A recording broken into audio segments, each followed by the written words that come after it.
All right, and we are live. What is going on, everybody? I am Dr. Sam Watkins, and welcome to the Physio Coaching ACL Community. If you're new to the stream here, this platform was created by the Movement Rehab and Performance team to educate and empower ACLers to improve outcomes. And just as a reminder, the information I provide today is not medical advice. This is not something that you should apply to yourself without consulting your surgeon or physical therapist or both. Main reason being, we don't know your exact situation. I don't know what surgeries you've had. I don't know where you are at in rehab. This is for educational purposes. I think there's some great information that you can apply to your rehab process, but definitely check with people who do know more about your situation and who are on your medical team before applying any of this to your programming. Before we jump into our topic today, which is about progressive overload in ACL rehab, for anyone who's new, anyone who's checking out our stream for the first time or is new to the community, welcome. It's great having you here. And your first step would be to introduce yourself to everybody in the discussion feed. Say what's up to everybody, let everyone know about where you are at in the rehab process, how far out from surgery you are, and share a little bit about your wins, your struggles. The biggest purpose of this community is to offer everybody a little bit of a sense of community, to answer questions, to learn more about other people's process, because it's a process where you can feel alone, you can feel like you're the only person that's gone through it. But so many people have gone through ACL rehab and have struggled with a lot of the same things, and you can learn from other people here. It's a great space for it. Other than introducing yourself, definitely make sure to check out the roadmap. There is some really, really good content in there from day one after you tear your ACL all the way to returning to sport. So check out the roadmap. The other section that would be good to check out is the free webinar section. These are webinars that are recordings of these live streams like what we're doing today. So, if you have questions about a particular topic, check out that free webinar tab and see if there's anything that applies to your situation. Speaking of which, talking about live streams here, our next live stream is with Dr. Mika Riley next Wednesday at 1:45 p.m. Pacific time. And it is about strength testing and return to sport testing. That one's gonna be really good. It's talking about more late stage stuff that we haven't gotten into as much on some of the live streams. But Mika has also had a really cool opportunity yesterday to chat with actually her surgeon, the surgeon that did her ACL reconstruction, and she had a full hour conversation with him on a live stream. It should be uploaded to the free webinar section. Nice conversation with Dr. Garcia. So check that out. Really cool opportunity to hear from a surgeon about what their thoughts are on certain procedures, on ACL rehab, and more. All right. So that was just kind of some housekeeping there for people that are new to the community. If you're on the stream live with me, feel free to throw questions into the chat. I probably will, I'll keep an eye on them, but I'll probably carve out time more towards the end to answer any questions that people do have. People might have the same question, and so if you have one, throw it out there. Don't be shy. But if you don't want to share there's always an opportunity to shoot Mika or myself a DM, and we'll answer what we can. All right, I'm going to take a quick sip here, and then let's jump into progressive overload. So I know people going through ACL rehab have all sorts of different athletic experiences, right? Some people have tons of experience lifting weights. Some people don't, and that's fine. That is fine. But the reality is, as you get into ACL rehab, strength training is going to be a big part of the rehab process, right? And if you've been tuning in at all of these live streams or read any of the content on our page, hopefully that's not new to you. And hopefully just if you're going through ACL rehab and are ways into it and are new here, that's not new either. And that's been a part of your program, because building strength is huge for returning to sport safely, decreasing your risk of re-injury, and also just feeling better, right? If you have a weak quad or weak hamstrings, doing daily things is going to be much harder going down the stairs compared to if you actually have built your strength back up.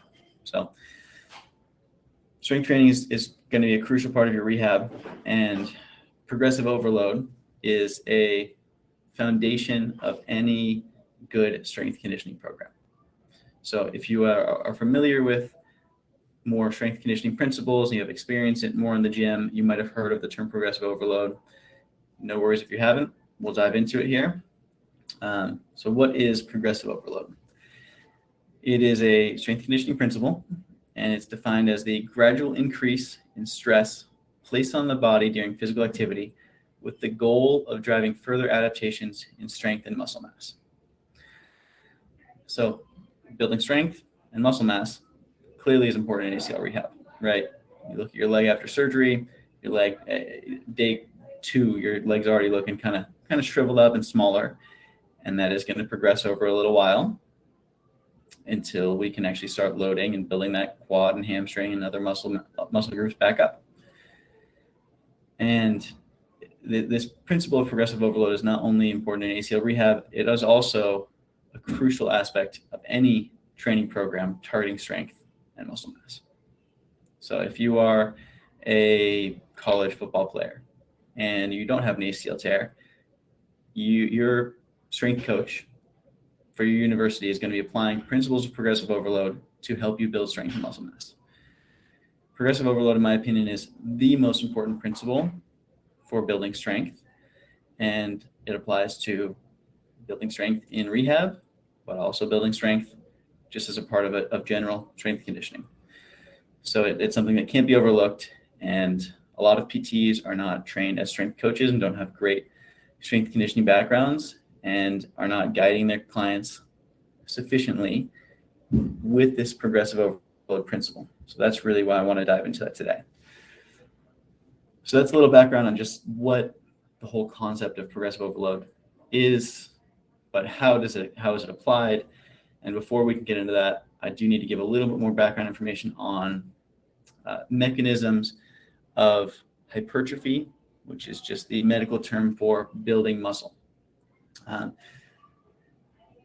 If I go through this, I'm going to go through this in a little bit of an abbreviated form here, because I could talk the entire next 30 minutes about the process here. So if you want more detail, check out the live stream recording in the free webinar section titled Early Strengthening with Dr. Sam Watkins, myself. I go into a lot more detail about these 3 mechanisms of hypertrophy and how it's applied in the early stages.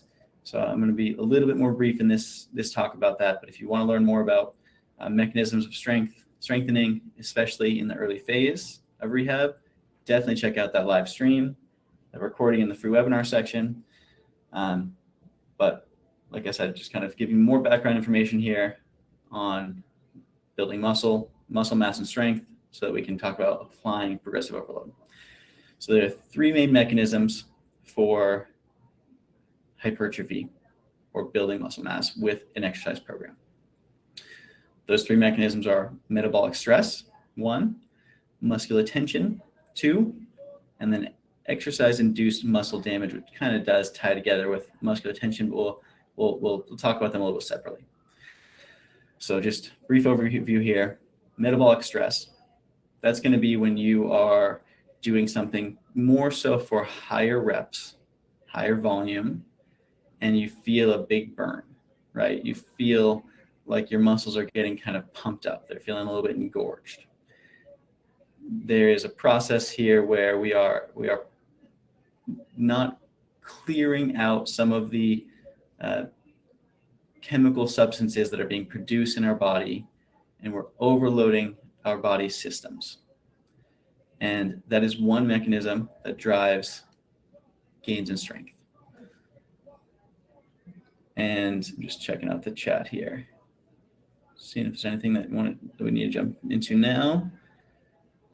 Bertrina, you asked a question here. I will definitely have a few minutes towards the end of our chat to ask that. Anybody else that does have questions, drop them in there. I'll see if they apply to what we're talking about in the moment. If anything I was unclear about, happy to jump into it more in the moment, but anything that's not exactly related to what I'm talking about, I'll get to towards the end. Metabolic stress. So just getting back into that, like I said, that's more kind of high volume, and that's something we target a little bit more in the early phase to drive changes in strength. The second component that I mentioned of mechanisms of hypertrophy, muscle growth, is muscular tension. And the idea with muscular tension is that every time we flex our muscles, there is tension on them, right? So if I do a bicep curl, right, working the front of my arm here, my bicep, right now with no load, there still is some tension because there's some load from gravity on my hand, and my bicep has to contract. And so there's tension pulling on this muscle. That tension puts stress on the tissues, and then can induce muscle damage at the microscopic level, which then heals and drives muscle growth and then results in changes in strength. So like I said earlier, those three components: metabolic stress, muscular tension, and exercise-induced muscular damage. They're the three components, but the muscular tension and exercise-induced muscle damage kind of tie together. But with muscular tension, like I said, even with doing this bicep curl, every time I contract my muscles, there's some tension. The more load that I'm holding, the more muscular tension, which drives changes in strength through a couple mechanisms, but mostly through, we'll talk more about inducing muscle damage. And so if we look at the three mechanisms, we kind of are targeting the different mechanisms in different phases of rehab. And that's mostly because of what the knee can tolerate in different phases and what the ACL, that new graft, can tolerate in different phases while still being safe. So in the early phase, we target more metabolic stress. And that's because we get this metabolic stress, this pump, this burn by doing higher reps, and we don't need to put as much load, use as much load, which can also put more stress on the knee and on the ACL. And so if you're 6 weeks out from surgery, you're probably doing okay, but it's still not super hard to overload this knee that had surgery a month and a half ago, right? It's still probably kind of sensitive. Maybe going downstairs is still kind of sore. And so if I try to target too much of this muscular tension component of strength building, there is a risk of overdoing things and overstressing things. And if you're being smart, not really a risk of overdoing things for the ACL and causing a rupture, but there is a risk of just overdoing things and then not being able to continue to strength train as you need to. So early phase, we focus on metabolic stress, where we can go lower loads, work within the knee's tolerance, still drive a nice burn to those muscles, and promote muscle gain in that way. And for more information on that, definitely check out that live stream recording that I mentioned, the early strengthening webinar in the free webinar section. As we get a little bit later in rehab and your knee can handle more, week 10, week 12, week 16, it kind of depends on how people are progressing.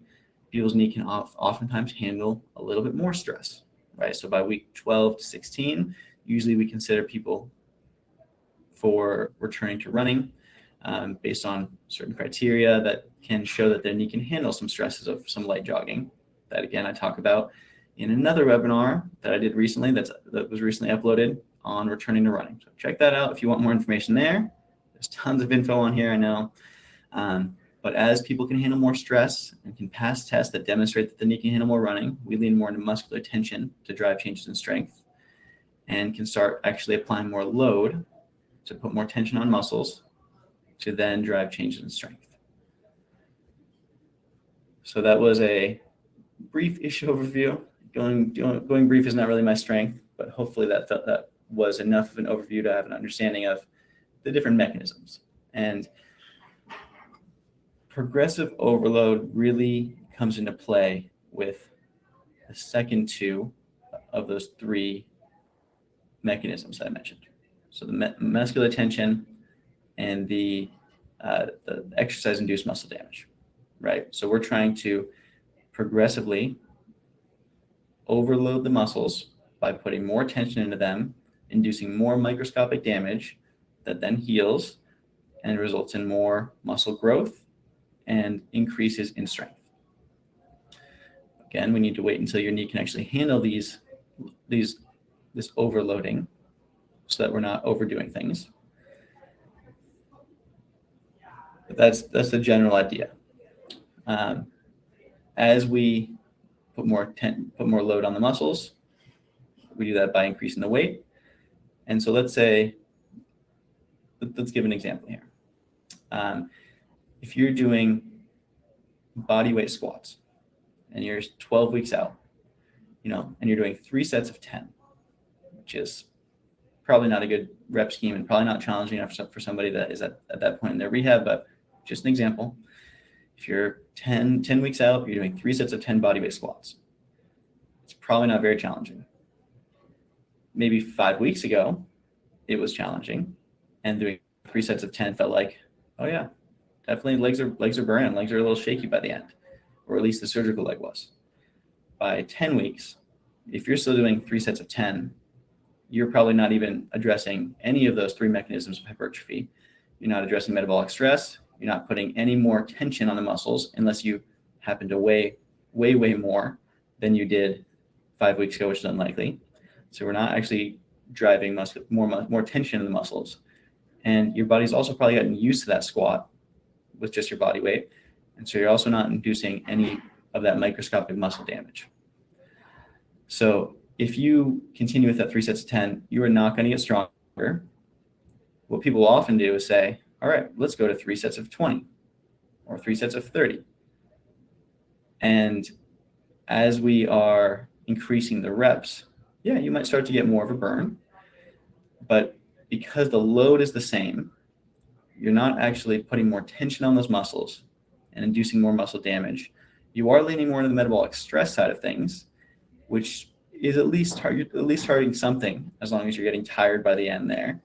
But at that point, we're not likely providing an adequate stimulus to drive changes in strength.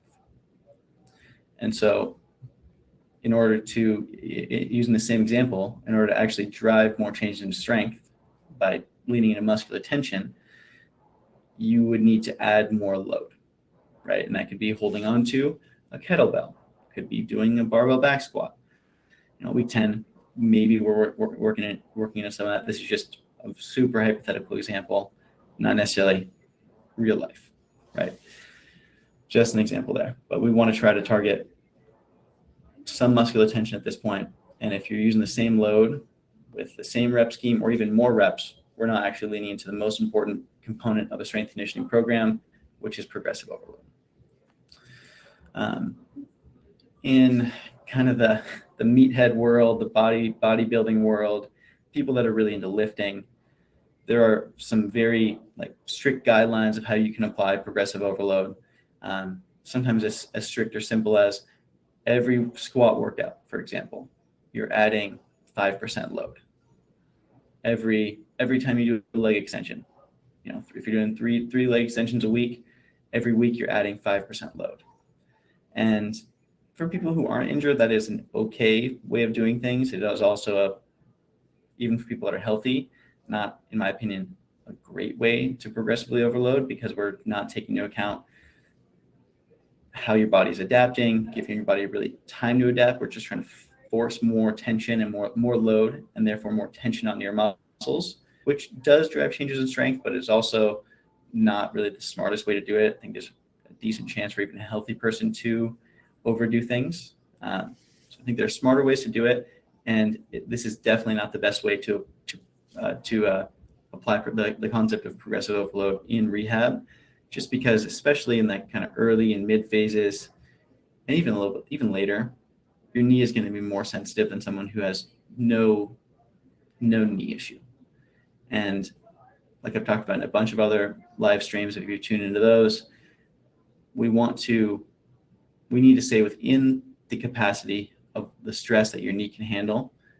Because if we're constantly overstressing it and needing a week to recover before we can actually load again, we're not going to actually be able to provide enough stimulus to build strength.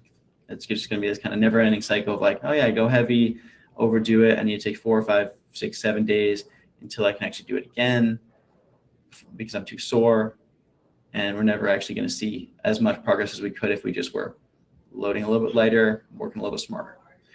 So that super, super basic concept of progressive overload, where we're just adding more weight every session, is not the smartest way to do it in general strength conditioning, but definitely is not the way I would recommend doing it in ACL rehab.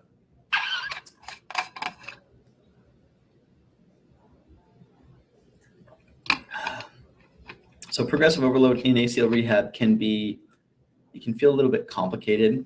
I mean, if you go look online at strength conditioning programs, it can all feel kind of complicated. There's so much conflicting evidence.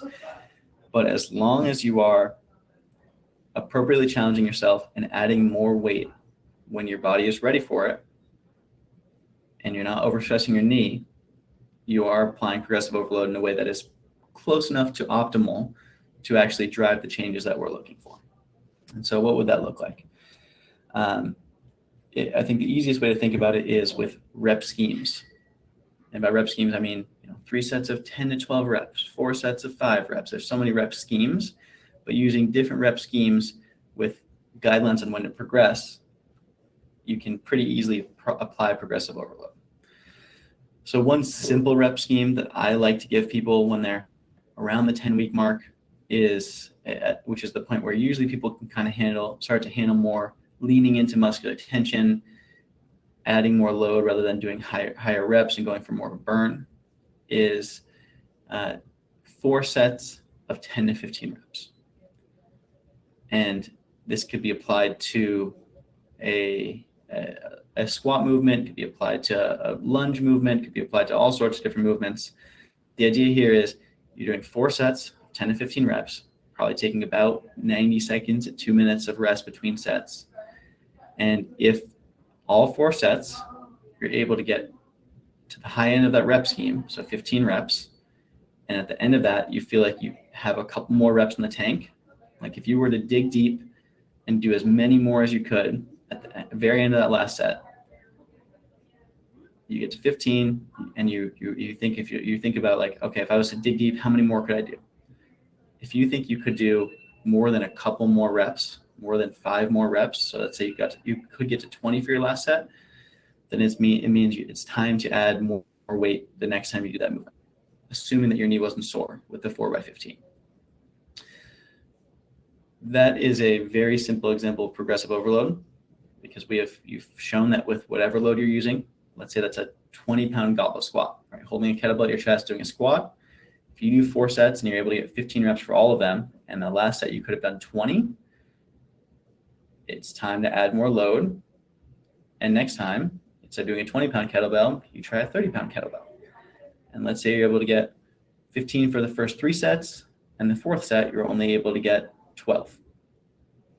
And you're in that window where you are driving changes in strength and appropriately putting muscular tension, or putting tension on your muscles, and driving strength rather than underloading, right? As you get stronger, that 30 pounds, you're probably going to find you can get to 4 sets of 15. And once you can get to 15 again for all sets, and you feel like you could have done a few more, then the next time you go up to a 35-pound kettlebell or a 40-pound kettlebell. That is the general idea of progressive overload. Once your body has adapted, instead of just adding more and more load or more reps, we want to add more load so that we're leading muscular tension. That's a super basic general example, but it is one that I do use, especially early on in rehab when we're kind of using slightly higher rep schemes, because we don't want to overload the knee with super heavy weight. Later on in rehab, this might look like 5 sets of 3 to 5 reps for a back squat or for a Bulgarian split squat. And in doing this, we're doing more sets for fewer reps, which means that the weight is probably going to be significantly higher than if you're doing sets of 10 or 15. right? But the same principle applies where you're aiming for 3 to 5 reps. And if you're able to get all of the reps or all of the sets at the high end of the rep scheme, so 5, and still feel like you have a couple more reps in the tank at the end, then we lean into progressive overload by increasing load the next time, right? So that's the general idea here. And I see there's a question in the chat. Let me just see if it applies here.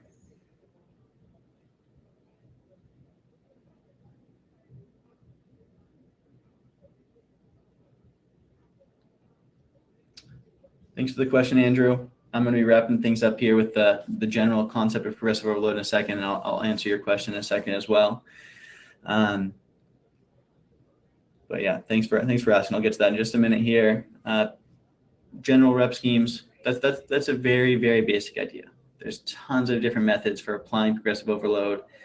And that's something that you should be a very general way of thinking about it, where if you're getting to the high end of your rep scheme and consistently doing a movement, which you should be, it shouldn't just be doing one exercise one time. Then the next time you will add more load and more tension to continue driving changes in strength. I could go into tons more detail about different rep schemes, but for the purposes of this conversation, it's really just more about understanding progressive overload at a basic level so that you're making sure that you're applying it to your program. And if your PT is not giving you clear guidelines on how to increase load, how to target these different mechanisms of muscle growth, then they are missing the mark, because it is the most important component of a strength conditioning program. And if you are not progressively overloading, you're not going to be increasing strength. That is just the reality of building strength. There's a reason why bodybuilders gym 3 days a week, 4 days a week, targeting the same muscle groups. And they're not just doing the same weight over and over again and increasing their reps. They are adding more load to lean into this mechanism of muscular tension and exercise-induced muscle damage in order to continue growing their muscles. One side note here, this is why banded exercises, for example, especially once you're beyond the early stages of rehab, aren't awesome, in my opinion, because we can't really quantify the load super well, right? If you're doing a banded knee extension, maybe you're doing 3 sets of 15 banded knee extensions where you're just kind of kicking into the band. That might be a good exercise at week 10 when your quad is still kind of weak compared to month 6, right? And maybe doing sets of 15 is decently challenging. That's fine, right? You're leaning into metabolic stress. It doesn't need to be super heavy load as long as you're feeling fatigued and feeling a good burn by the end. But if you're a few months out and you're doing banded clamshells or banded knee extensions, it's tough to quantify load, and then you increase the load and it's like, how much am I increasing the load? There's just a lot of question marks versus using weight where we can go up by small increments and adjust the reps. And you go up in weight, and maybe instead of doing 15 reps, you go down to 10 reps. And if that feels appropriately challenging, then you're applying an appropriate amount of load, that is progressive overloading, to drive more muscular tension into the muscles and build strength. So that is the lowdown on progressive overload. I hope that it was all clear here. Definitely pop any more questions into the chat. I'm going to spend a few minutes here answering some questions before we wrap things up. Let me just take a quick sip. So the first question we have here, being a therapist, have you ever worked with anyone that has had the cutting of the posterior capsule to the back of the knee? If so, what is the rehab process like, and what is the outcome? Thanks for asking, Bertrina. So this is a totally separate question from what we're getting into here, so I'll just briefly touch on it here. I personally have not seen this. It is not super common.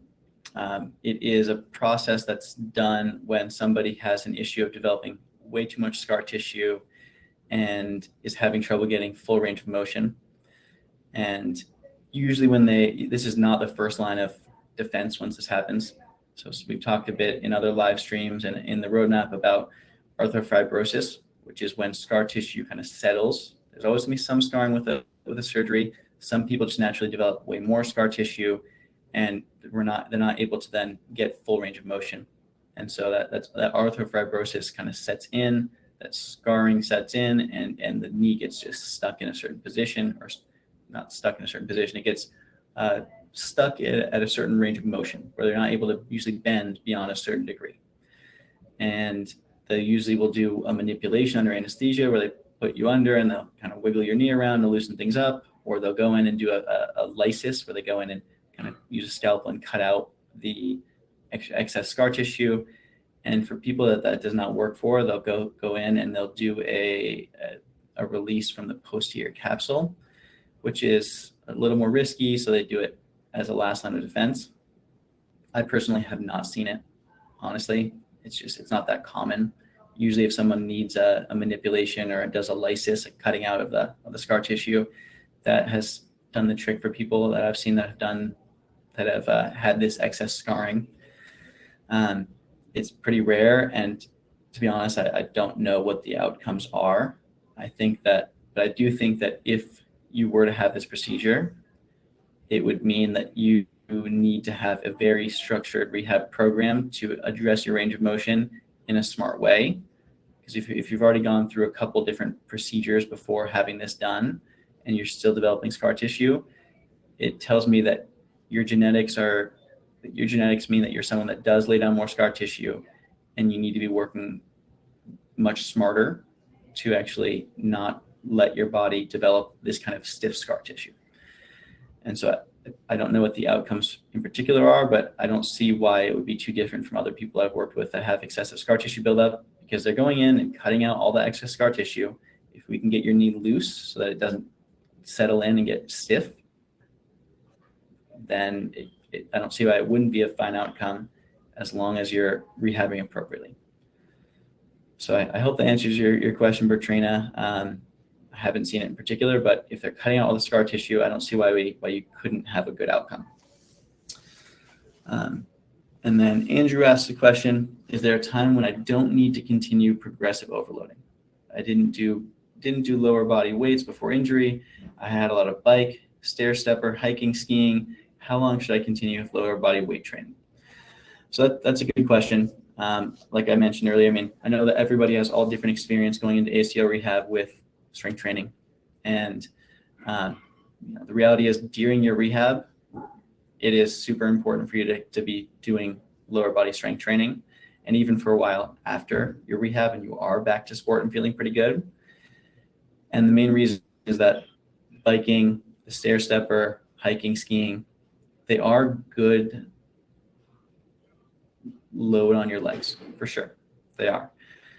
But they're not targeted and structured in a way that are going to build your strength up quickly, right? Going for a run puts some fatigue on your legs. You might feel like you're getting a burn, but the load is all generally kind of the same, right? It's not a lot of it leans into more metabolic stress, not a lot into that muscular tension. So we're missing two huge components of building strength, right? And if you have an ACL injury, you likely, depending on how far into your rehab process you are, have a major deficit in strength. And yes, if you bike and ski and do the stair stepper and hike for years and years and years, these things will eventually build up strength, but they're nowhere near pointed enough to build strength in a targeted way as quickly as structured strength training, right? When I have clients that are maybe didn't strength train before their ACL injury, I get asked this question all the time, like, I can run now. I'm 6 months out. Why can't I just go run 5 days a week and build my strength up? And the way an analogy I like to give is that it's kind of like if you say, I want to go learn Spanish, but I'm going to go learn it by putting the subtitles on while I watch TV. Now, yeah, you might pick up a couple things. You might learn a couple words, learn some vocab, but you're not going to learn Spanish in the same way as if you had private lessons 4 days a week and are studying vocabulary outside of your lessons, right? In that situation, running, which is not a super pointed, targeted, structured program for those specific muscles that are weak. It's like putting the subtitles on when you're watching TV. You'll see some progress, but you're likely going to level out and things are going to plateau pretty hard.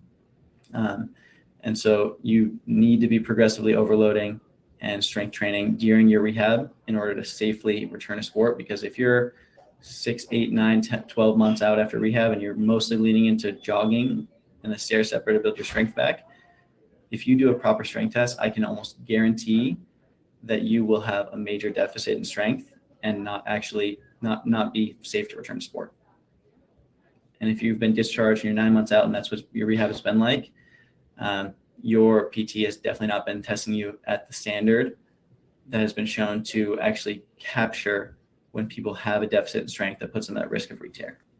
So definitely you need to be strength training regularly until you have been shown through testing that you have normalized your strength again. But I recommend that you should be applying some progressive overload. Doesn't need to be as intense or as pointed or structured for at least the next year or two beyond your rehab to maintain the strength that you've built back up. There should be some amount of strength training and progressive overload applied throughout the whole rest of your life as well. Even if that's after you're done with rehab, 2 days a week, you're at the gym doing the stair stepper, but you do 2 days a week, you do 3 sets of squats that are still somewhat structured, right? Just making sure you're maintaining your strength. We don't all need to be bodybuilders. We don't all need to train super intensely like you are during your rehab. During the rehab, we're really trying to build strength, and building strength is hard. Maintaining is much easier, and it only requires 1 or 2 days a week of some targeted strength training, and that is definitely something you should be doing to decrease your risk of re-injury in the long term beyond as well. But so long answer here, but you should definitely be progressive overloading throughout your entire rehab process in a very structured way. Beyond that, for the next 1 or 2 years, it should for sure be a priority, at least 1 or 2 days a week for at least just a couple movements. Doesn't need to be a ton. Long term, I would definitely recommend continuing with that 1 or 2, 3 movements targeting main muscle groups, 1 or 2 days a week in the long term, just to maintain your strength. So I hope that answered your question, Andrew. I'm going to wrap things up here unless there are any other questions, but I hope that this conversation was helpful for understanding building strength, understanding some of the mechanisms of building strength, and how we can apply this broad concept of progressive overload to actually target building strength, because it is way under targeted, underutilized, and not utilized appropriately in rehab across the board. And I think is a huge reason why the re-tear rate is cited at sometimes up to 1 in 3. Because people aren't actually doing appropriate strength training, aren't appropriately providing progressive overload, and then are just following a criteria of 9 months to return to sport, and not actually testing to see if they built the strength up, and not actually doing appropriate training to build that strength up. So thanks for tuning in, everybody who's here live. And if you're tuning in through a recording in the free webinar section, I hope this has been helpful. Feel free to DM me at any time with any questions about this stuff, guys. It's been good chatting. We're going to wrap things up. But for sure, check in on next Wednesday at 1:45 p.m. Pacific time for Dr. Mika Riley's conversation about what was that one about? Oh, it's about strength testing, which perfect, applies super well to what we talked about today, and about return to sport testing. Super important concepts that are not often utilized, and show that you're ready to actually get back to doing what you want to do. All right, everybody. I'm Dr. Sam Watkins, and I hope you all have a good day.